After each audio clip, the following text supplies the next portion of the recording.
What's up? This is Fred.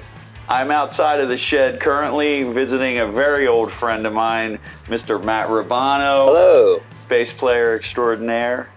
Good to see you, man. Yeah, you too, man. Good to be here. We've killed the whole day hanging out so far. I know. We've been having a blast all day hanging out. So I have my YouTube channel, and a lot of people comment on the Fred and Matt era of back when we were in a band together. Yeah, I enjoyed that era. Good, me too, man. And so I thought it'd be cool to give people a behind the curtain look at our relationship. Yeah. And I think we've always had like a cool mutual respect. Yeah. You know, from out of the gate too, really, because at least when I joined, I remember I knew Mark.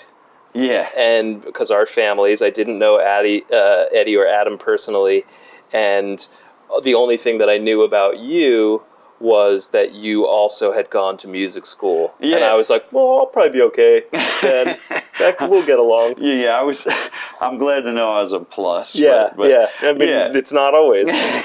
But I grew, I felt like we grew real close. You were like the super smart younger brother, and I was like the sage of the band that had some life experience behind me, already married with kids. But like I think what we had in common obviously was a lot of dedication to just wanting to play music and music first. Mm-hmm. Which I have no idea why you chose bass as your instrument, but it's easy.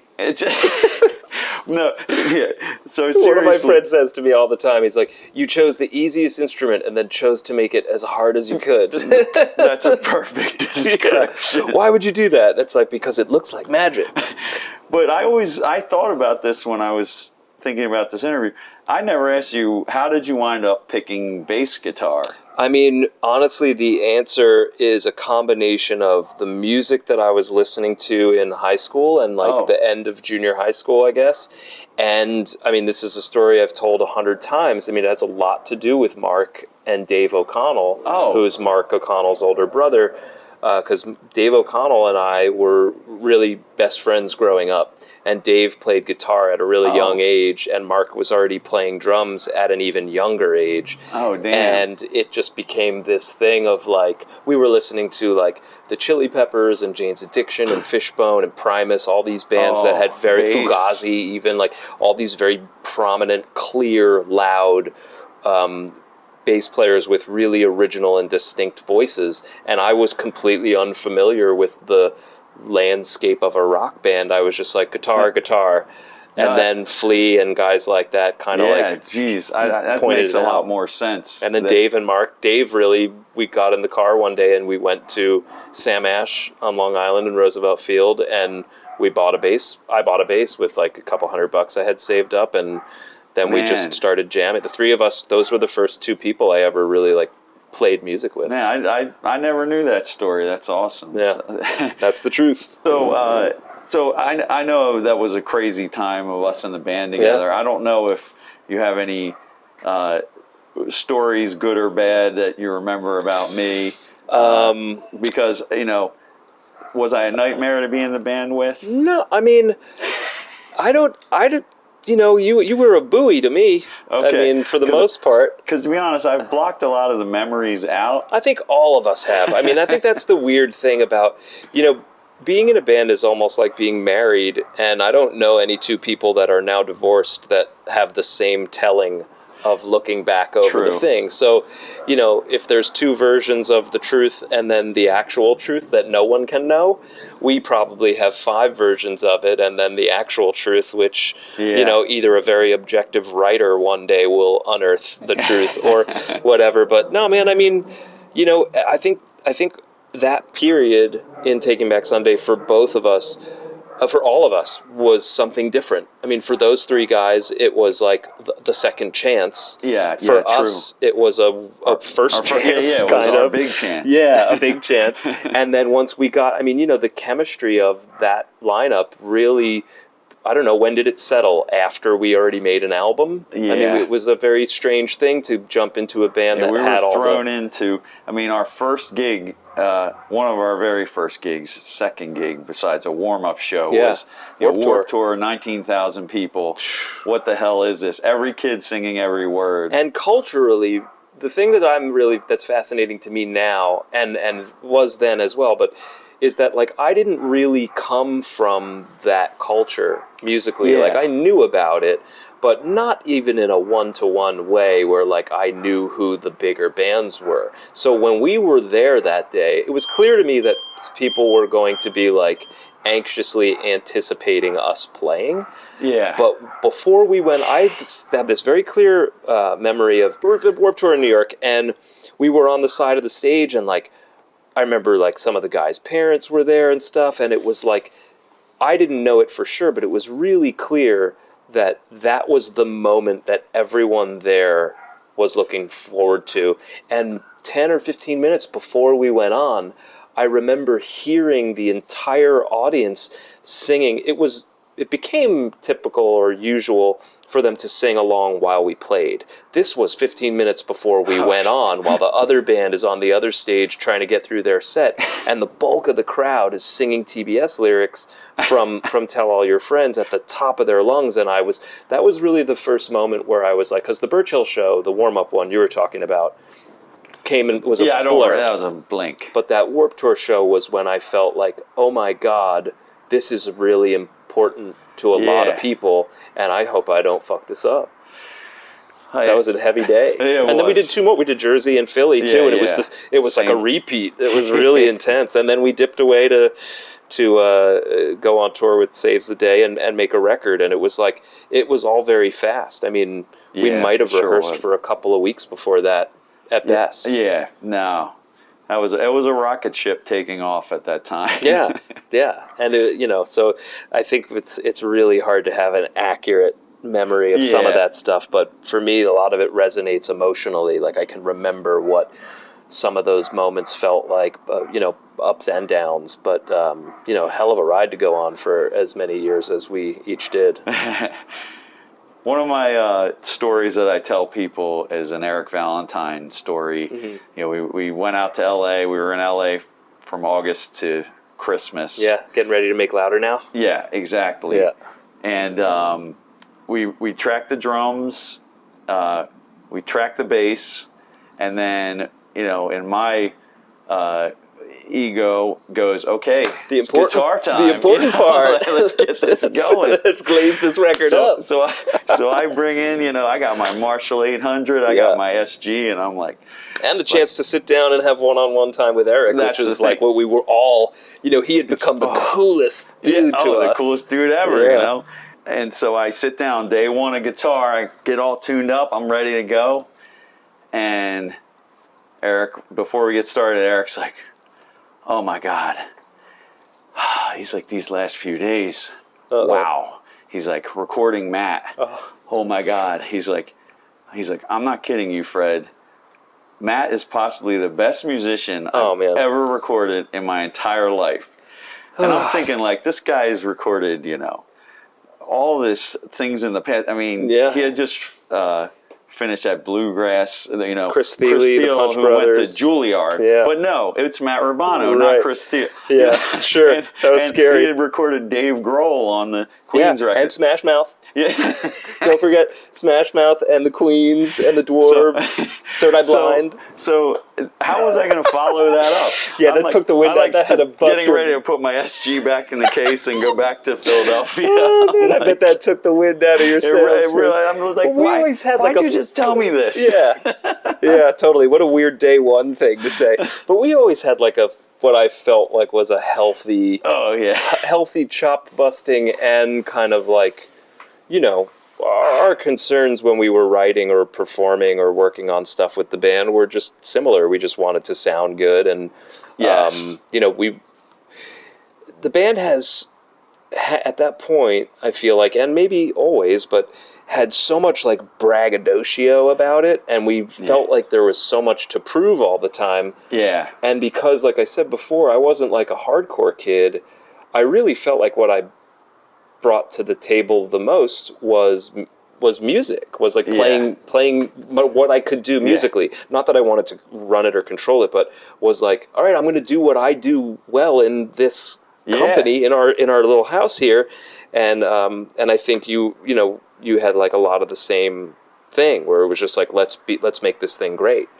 And that was the goal. I mean, like, our way to enjoy this is to make it better and better and better, you know. But also the way we all related to each other was like sarcasm and ball busting. It was like nobody said it on the rare occasion that we would really say something sentimental and genuine to one another. It was great, but for the most time we all after shows, remember, it would just decay into us joking around with each other in a way where, and I felt like Eddie led a lot lot of it. Like Eddie he's got an amazing sense of humor. Yeah, so yeah. Yeah, but it was like, he would drum up stuff between people and then leave. He's really good at that. He's an instigator, yes, of course. I said this to Mark. I ran into the band at, I was playing with Glassjaw last summer, and we did a show with Taking Back Sunday, and it was the first time I'd seen any of those guys in person since I left the band. Okay, I wasn't. Did you talk to them? I didn't know. Yeah, man, we had a really nice time. I don't really know Sean or John very well. I know, we recognize one another, but I know Sean mostly as Mark's childhood. Mark and Sean have been friends for going into elementary school. Wow. I think junior high for sure. I would assume, But I remember seeing Sean around as like a friend of the O'Connell family. So I know him longer, but not very well at all. And then, so I saw Adam. I don't know if I saw Adam or Mark first, but I saw Adam, and we just we hugged and said hello, and we shot the shit for a little bit, and it was really nice to see each other. And it's funny when you share something like the time that we all did together, and then there's a 10-year period where you share nothing, and then you see each other again. It's kind of like being estranged from a brother. Yeah. Because the stuff that we did... No, we were so close at that time. Yeah, and the things we did were meaningful to all of us, and, all of everything else that gets heaped on top of it, actually, unless you're a hateful motherfucker, like it goes away. And I think I said to Mark or Adam, like, when I look back on it, like, I remember the crazy times, don't get me wrong, but like, the way that whole experience like resonates to me is like one that was really kind of like fun and crazy, and I still kind of can't believe that it was a chapter in my life and my musical life. But I had a really nice talk with Mark where I think there was a sense between maybe both of us or all of us of like, oh shit, what's this going to be like? Yeah, maybe not that. Maybe they didn't care. They're headlining a concert. They didn't probably think anything of it. But I think like we know them as individuals. Like we know what everyone's comfort level is for conflict or threshold for being uncomfortable. And Mark and I had like a 2 or 3 minute talk on stage, but at the back of the stage, while there was a changeover or something, and at the end of it, we hugged each other, and like it was a nice little moment. And I remember somebody in the crowd saw it, and then later on, when I was leaving the show, like we're like, I saw you and Mark hugging, and it was the coolest thing I've ever seen. And I don't know anything, but it was cool to see. So yeah, and I watched them play a couple tunes, which was surreal because again, it feels to me like that was my thing. No, I know it's weird. I saw them at Riot Fest 1 year, and I don't know if they knew I was watching. I was way in the back of the crowd, but it was weird. You know? Because you can almost like you're following along, and then you're not, and especially weird it being that we were both after and before John and Sean. I know. So it's like a strange lineage for a band to have. As it relates to the time periods, the lineups, the music that came from those various periods, and like what it is now. So, I think based on a lot of the comments I get, I think people will really appreciate that. That you talk to those guys. I always try to look at it as a positive time, although it had its ups and downs. I try to make it a positive experience. it's led to a lot of things for both of us. Yeah, for sure. But so it's nice to hear that, you made up, you talked to Mark and everything. So, tell me what you've been doing now. Well, or since then. Yeah, a lot. He's done a lot. Yeah, but I've been playing music. We're obviously in the midst of the pandemic now, so it's a bit of a weird question to answer at the moment. I know that you were teaching some bass lessons during that. I was doing some teaching, doing a lot of like remote recording sessions, just like recording from my little studio setup here. And but in between that time and now, I mean, I did a run with the All American Rejects. I played with Patrick Stump for a little while, and then I did like a 4 or 5 year break from music where I was mostly trying to do comedy and acting in New York, which was super fun. And do you think you'll do more of that, or? I don't know, man. I think one of the things that I really loved about doing, I was mostly doing improv at UCB in New York. So I wasn't trying to do stand-up comedy, and my way of like kind of arriving at acting was mostly just because a lot of improvisers get called to audition for things because of that improvising ability to just like make stuff up on the spot. So you're auditioning for commercials and sitcoms and stuff like that. And I really liked doing improv just because it was one of those things that I just enjoyed. While I was doing it, I wasn't thinking of anything else, and I didn't have a goal with it. That's awesome. It was strictly like fun zen time, and it was intellectually stimulating, and it was goofy and childlike, and I just was like, this is so fun. And then when I started performing at the theater and with some of the groups there and stuff, it was like, without sounding like I did it, but I became a performer there, and then did some touring and some teaching on behalf of the That's school. So cool, yeah, man. I mean, I was back on tour, but I was like doing, playing make-believe. Yeah, no bass. And I loved doing that stuff. I'd love to do more of it. The pandemic has it killed dead right now here in LA. So another thing you did, I was in Yosemite with my dad and my brother hiking, and we got back to the car out of the wilderness, and I'm driving down, and the car had satellite radio on it. And I'm like, the song's playing, it goes off, and I'm like, I know this voice. I know this guy. I knew it like, it just, it's weird when you're listening to radio, and it's someone on there, and you know who it is. That was a fun thing, man. It came about by, we had visited Sirius, I'm sure, in our time at TBS, and then I had been over there.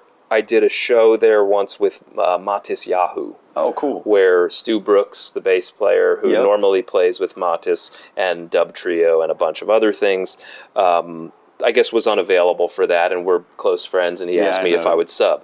So I did the Mattis gig, and that's where I had sort of reconnected with Regan, who's one of the, the like on-air guys and like programming director over there, and we just hung out. He's like, "Hey, you're pretty funny, man. You ever want to like do this radio thing?" Awesome. And then a while down the road, it ended up just happening, and I was living in New York City at the time, so for a day or two a week, I'd go over to Sirius and kind of talk shit about indie rock, and it was a fun little like gig to do. It's funny now where. I forget who I was on the phone with like a customer service person the other day, and she was like, you have got a radio voice. And I was like, that's usually what you say to ugly people. And she was like, no, but did you ever think about doing that? And I was like, I actually have done that. She was like, where? Because I feel like I've heard you. And when I told her, she was like, I love Alt Nation. And I was like, okay. I wasn't sure if she was shining me or not, but like, yeah, so I did after TBS, and I did a run with the Rejects because we had met those guys on that tour with Taking Back Sunday and All American Rejects. I became close friends with Tyson and the band, and going on tour with them and playing with Patrick. And after that, those two runs for me were like come downs from TBS, in as much as I still wanted to play music, and I had these good friends who were offering me opportunities to play. And then when that ended, I really decisively wanted to make a choice to do something different than just chasing down more bass gigs. And I needed to feel kind of like a student again. I can understand that. I left music for a few years, and it was a reset, and now that I'm back, I'm so happy. It's good to do. I mean, I think for any artist that's like has a commitment to any discipline, if you're a lifer, you got to give yourself a hiatus at some point, because what you'll bring back to it, you could never achieve with more hard work. It's a weird twist to it. Yeah, I hate to admit, because during that time away, I was like, come on, I was a lifer. What am I doing? Yeah. You know? But I had to get away so that I could starve to do it again, you know? Same, man. I would get calls for gigs in the middle of my comedy years, and like, I would either not take them touring things, or I would do it and I would really experience either my own rustiness or like that the time I had taken off had now informed how I heard and played music. That was the weird thing, was music and comedy. At the time, there was a little overlay period where I was doing a lot of both in New York. And whenever I would hit a wall in one of them, I would kind of go to the other one in my head and think of the tenets of improv as it related to songwriting or improvising in music, and vice versa. Some of the things in music that I would be able to pull these really weird things from music that would be very funny. And it was this thing where I was like starting to realize that really that's just, both of those things are just creative expression. And when you really tap into what that is in yourself, you can have a lot more like fun and joy making the thing that you make if you have like one that washes the other one's back. I felt lucky that I knew it, that I had that, because most people are, like we said, like creatives or lifers, they pick a thing and they dance forever, they paint forever, they whatever, It's a curse. Yeah, something grabs you and you're stuck with it. And so now the most recent thing, you're playing bass in Angels and Airwaves. Yeah, man. How are you enjoying those guys? It's the great. Tom Delonge experience. The Tom Delonge experience is great. Going back to when we first encountered him, he for everyone that I'm sure does or doesn't know, Tom directed the second video on for Where You Want to Be, which was This Photograph is Proof. Yep. And we were was that old the friends. First thing that we did, or did we do a Blink tour before that? We played one show opening for them. Right. And we toured first and then shot the video. Yeah, and they kind of took I felt by and large they kind of took us under their wing for a while. I mean, our first shed shows, our first like amphitheater shows were with Blink. That was huge for us. Yeah. So, I mean, having known Tom in, first as this star and then like as a sort of a friend and like colleague or whatever, bandmate, now playing with him and David and Ilan is really great. And I'll tell you, there's Tom is such an original of a human being. Like he has so much depth, and there's so many things about him that, like, on the surface, I think maybe your average Blink fan, maybe doesn't really get Tom in his entirety. And you can't, because there's a lot to it, but he's so energetic and so kind and like really fun to travel with and perform with, and he's really funny and fast, and there's something to being in a band again at this age with guys that are around our age. Yeah, right. David Kennedy from Boxcar and Ilan, who's played with Nine Inch Nails and has been in Angels for a long time. Like, there's a madness to being young men in a band that is crucial to the band. You have to believe your own hype and be kind of maybe a little bit of a, you don't have to be mean to people, but you have to really believe that you're the shit. Right. And because it's you against the world. And also, if you don't think that, that's kind of the beginning of where anybody else starts to think that you're really worth it. But older men in a band, and we're in the middle, right? There are bands older than us, certainly, tons. Oh, yeah. But we still got it. Still got it. We still rip it on stage. We still have a great time. But the rest of the day is very different now. And I think you know what I mean? It's just kind of a...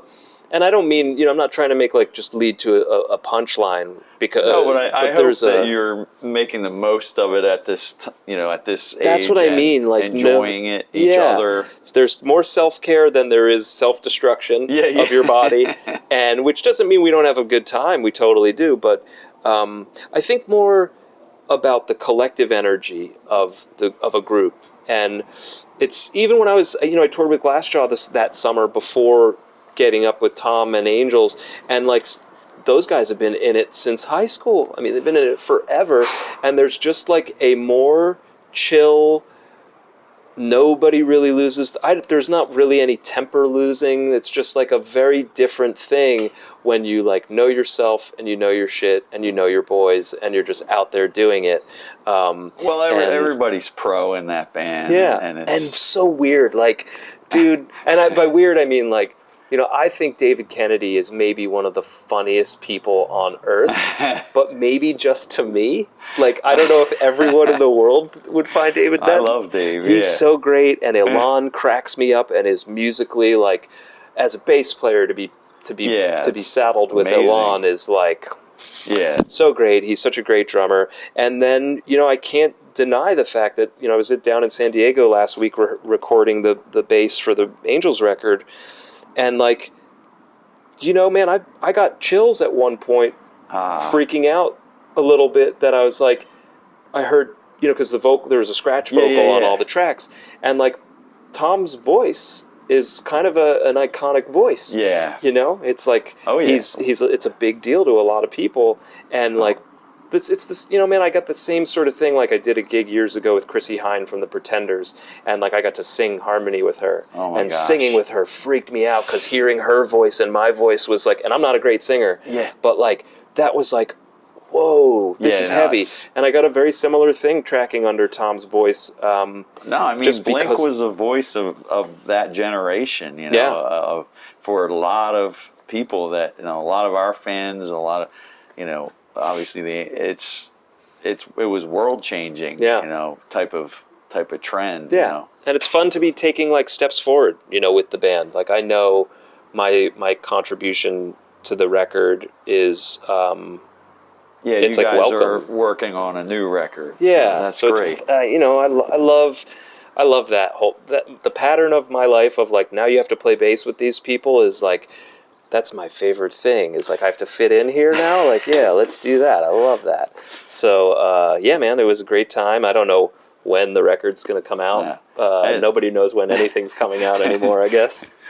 Well, is there anything else you wanted to tell the world? Tell my little channel. Man, I think it's. I think what you're doing is great. I think it's like going through the musical stuff and the equipment, the gear stuff and guitaristic stuff is so cool. It inspires me at times to think about like doing like some TBS playthrough stuff. We should do some of that together sometime. That would be really fun. Also, if a lot of musicians are what watches my channel, if they wanted to have you play on their track or take a lesson, how would they get in touch with you? Yeah, you can find me anywhere on the World Wide Web. Just hit up your socials, Instagram. DM you. Yeah, on Instagram there's plenty of ways to contact me. Twitter. Instagram's probably the one that I'm most likely to respond on. And I've been doing a bunch of teaching, both bass, music theory, all via Zoom or Skype or whatever. Excellent. And then the recording stuff is really easy to do remote. And to be honest, I've done a couple of those in the last little while with like just people that I've met through playing music over the years.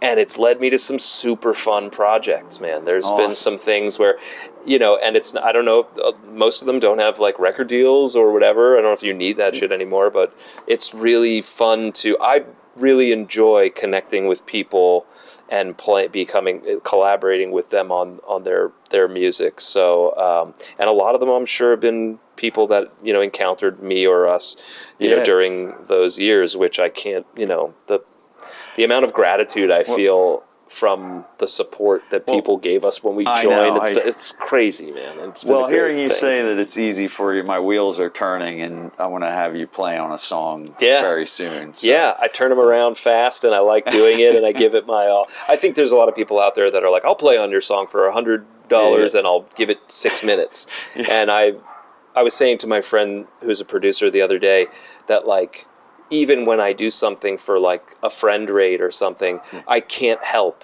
but make it perfect. But give it my. I spend like 6 hours on one song because I'm like, I could do it better. Yeah, even the stuff where it is really simple and doesn't call for a lot is when I go deeper into feel or tone or something and find the way to really make it really make it shine. So I'm gonna have a lot of changes when you send me stuff. Yeah, give me the notes. Back and forth. A lot of critique. a lot of. I'm pretty harsh. Notes. Yeah. Tough to please.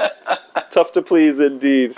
So, all right. Well, it's been a pleasure. Yeah, Thanks, Matt. Thanks for having me. You're a lucky bastard, but I miss you, man. I wish you were still on the East Coast, but I'm glad to be able to come out here.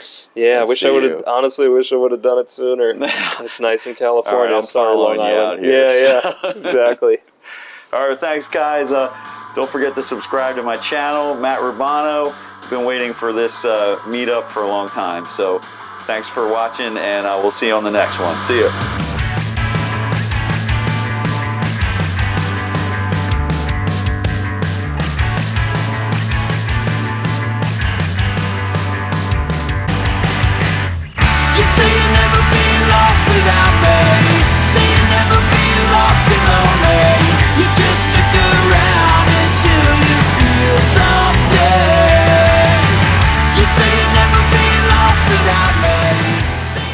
What's your little guy's name? Biggie. Biggie. Yeah. He's a very sweet dog. Yeah, he's coming up on 13 years old. Oh my gosh. Yeah, he's my little sidekick. So